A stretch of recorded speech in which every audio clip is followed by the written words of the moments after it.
Madam, आज आप जो है भोजशाला की विजिट पे आई, कितने दिन का प्रवास है आपका, क्या कुछ रहेगा और क्या विजिट का कारण है? सबसे पहले तो मध्य प्रदेश के धार जिले के सभी गणमान्य व्यक्तियों को हमारा सादर अभिवादन और बहुत बहुत आभार, क्योंकि 2 वर्ष पूर्व जब मैं और मेरी टीम, मेरे टीम लीडर श्री हरिशंकर जैन, विष्णु जैन, कुलदीप तिवारी जी, हमारे गोपाल भैया, आशीष गोयल जी, आशीष जनक जी, हमारे सुनील भैया, सब लोग आए और सब लोगों ने ये विचार बनाया कि हम लोगों को कैसे यहाँ कलेक्टिव रूप से काम करना है। तो पूरे धार के प्रत्येक व्यक्ति ने हम लोगों का सहयोग दिया। अगर इन्होंने सहयोग दिया नहीं होता तो ये मुकदमा ना हम तैयार कर पाते, ना ही हम न्यायालय के समक्ष हम दायर कर पाते। अब रह गई बात, आज हम आए हैं 11:30 बजे यहाँ पहुँचे हैं और गोपाल भैया के साथ हम अंदर गए। वहाँ जा कर के देखा कि एएसआई की टीम विधिवत माननीय उच्च न्यायालय के आदेशों के अनुपालन में विधिवत अपना कार्य कर रही है। उन्होंने क्लीनिंग की, ब्रशिंग की सारी प्रक्रियाएं कर रहे हैं और जो जो चीज़ें वहाँ मिल रही हैं उसको भी वो पैकेट बना के वहाँ पर रख रहे हैं। उन्होंने ट्रेंचेस बनाई हैं, ट्रेंचेस की लंबाई चौड़ाई क्या है वो तो जब वो अपनी रिपोर्ट सबमिट करेंगे तो पता चलेगा। भोजशाला अंदर होकर आइए, यहाँ पर क्या देखा आपने, अभी क्या पाया जी?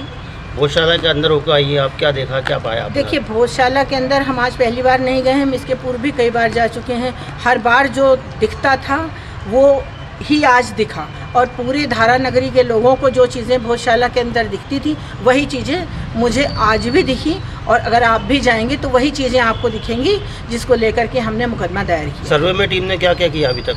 सर्वे में टीम ने, मुझे लगता है उन्होंने क्लीनिंग और ब्रशिंग करी है, एक्सकेवेशन, कुछ पार्ट का एक्सकेवेशन भी शुरू किया है और जो जो चीज़ें वहाँ मिल रही हैं उन्होंने उसको कलेक्ट करना भी शुरू किया, क्योंकि ये बहुत स्लो प्रोसेस है, इनकी अपनी विधि होती है, इसलिए वो अपने हिसाब से धीरे धीरे वो कर रहे हैं। दीदी, एक प्रश्न है, इस मामले को ज्ञानवापी के मामले के कंपेयर करके देखा जाए, इसमें कितनी सत्यता रहेगी इस मामले में? देखिए, सिर्फ ज्ञानवापी के मामले से ही कंपेयर करें तो राम जन्मभूमि के साथ जो है अन्याय होगा, क्योंकि एएसआई की यही टीम राम जन्मभूमि के समय भी थी। उस समय 2002 में जब खुदाई होती थी तो पूरे टाइम हम वहाँ मौजूद रहते थे।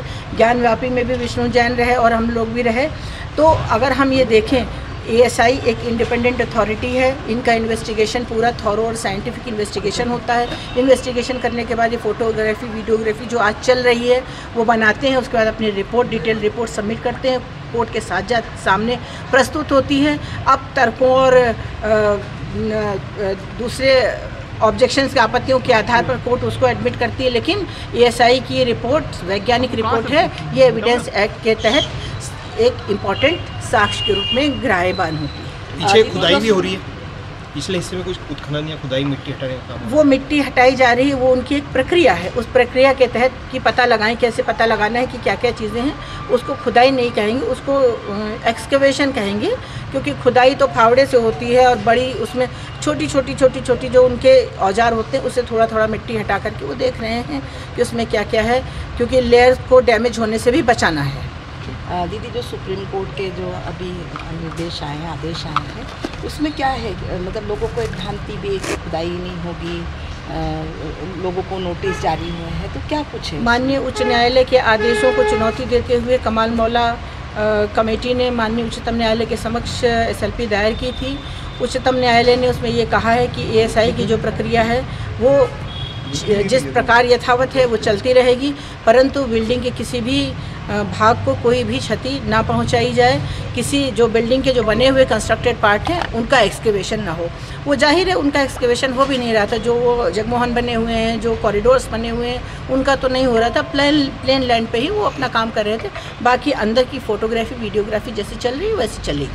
ठीक है दीदी, आपका नाम और पद? रंजना अग्निहोत्री, अध्यक्ष Hindu front for justice. Thank you. Thank you madam.